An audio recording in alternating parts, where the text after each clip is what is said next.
निर्गमन अध्याय 40 निवास स्थान का खड़ा किया जाना और उसकी प्रतिष्ठा।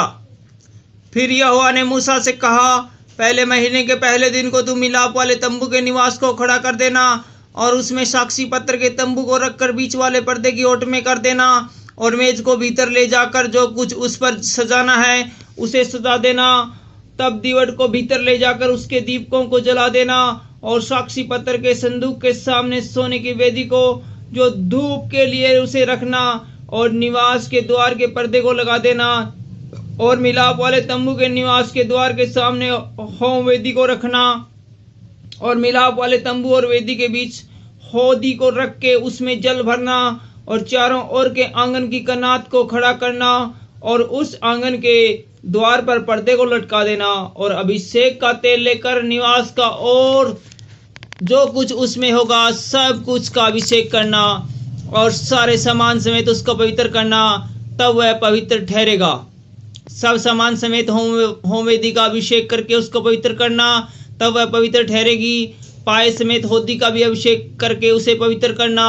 तब हारून और उसके पुत्रों को मिलाप वाले तंबू के द्वार पर जाकर जल से नहलाना और हारून को पवित्र वस्त्र पहनाना और उसका अभिषेक करके उसको पवित्र करना कि वह मेरे लिए याजक का काम करे।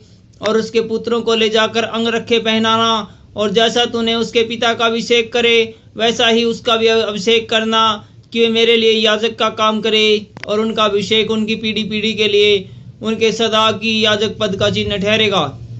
इस प्रकार मूसा ने जो जो आज्ञा यहोवा ने उनको दी थी उसी के अनुसार किया और दूसरे वर्ष के पहले महीने के पहले दिन को निवास खड़ा किया गया।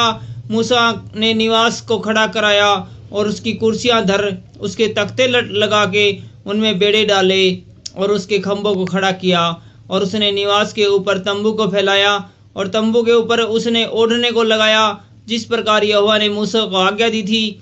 और उसने साक्षी पत्र को लेकर संदूक में रखा और संदूक में डंडों को लगा के उसके ऊपर प्रायश्चित के ढकने को धर दिया और उसने तंबू को निवास में पहुंचाया और बीच वाले पर्दे को लटका के साक्षी पत्र के संदूक को उसके अंदर किया जिस प्रकार यहोवा ने मूसा को आज्ञा दी थी।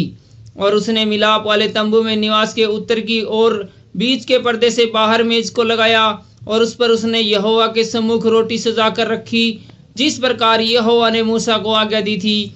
और उसने मिलाप वाले तंबू में मेज के सामने निवास के दक्षिण की ओर दीवट को रखा और उसने दीपकों को यहोवा के सम्मुख जला दिया जिस प्रकार यहोवा ने मूसा को आज्ञा दी थी। और उसने मिलाप वाले तंबू में बीच के पर्दे के सामने सोने की वेदी को रखा और उसने उस पर सुगंधित धूप जलाया जिस प्रकार यहोवा ने मूसा को आज्ञा दी थी। और उसने निवास के द्वार पर पर्दे को लगाया और मिलाप वाले तंबू के निवास के द्वार पर होम वेदी को रखकर उस पर होम बलि और अन्न बलि को चढ़ाया जिस प्रकार यहोवा ने मूसा को आज्ञा दी थी। और उसने मिलाप वाले तंबू और वेदी के बीच होदी को रखकर उसमें धोने के लिए जल डाला और मूसा और हारून और उसके पुत्रों ने उसमें अपने अपने हाथ पांव धोए। और जब जब वे मिलाप वाले तंबू में या वेदी के पास जाते थे तब तब वे हाथ पांव धोते थे जिस प्रकार यहोवा ने मूसा को आज्ञा दी थी। और उसने निवास के चारों ओर वेदी के आसपास आंगन की कनात को खड़ा कराया और आंगन के द्वार के पर्दों को लटका दिया। इस प्रकार मूसा ने सब काम को पूरा किया।